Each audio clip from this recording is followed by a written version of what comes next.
I only worked 2 extra hours that night, never expecting it would drag me into a nightmare. I was riding on the road when the car behind me suddenly turned around and came straight at me. The road was empty, just me and that car. I clenched my jaw and pedaled faster.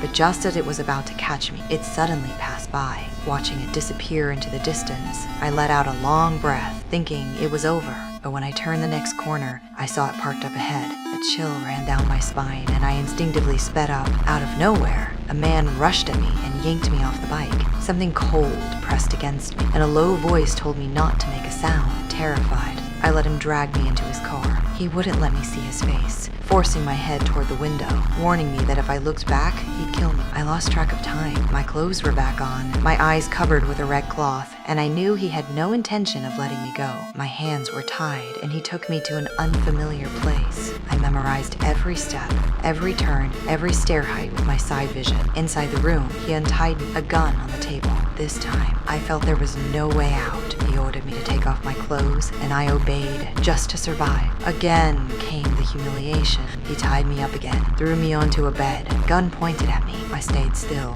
too scared to cry. 2 days later, my grandma finally went to the police, but I knew no one would find me right away. The world had never been fair to me. She was 70 with a young boyfriend, and they often drained my paycheck. Now I had fallen into the hands of someone even worse. His hatred for women came at me again and again, making me think I might never see the next sunrise. When he came at me again, I stopped resisting. I pretended to give in, touching his face, memorizing every detail. My act made him drop his guard, even freeing my hand. He gave me food, but I didn't trust his kindness. The news on TV made him panic. Reports of a serial case and police closing in changed his expression. He blamed me for everything, and no matter how I begged, he didn't care. That night, I told him I needed the bathroom. Maybe he was in a good mood, because he agreed. He pushed me to sit down, planning to stay, but I asked for some privacy. After a pause, he stepped out. The door closed, and my heart pounded. I tore off the blindfold. This was my one chance. I quietly locked the door, but the place was sealed tight. From outside, he called for me, my chest tightened, panic rushing in. Was I really going to wait here to die? I turned and saw myself in there, messy and worn,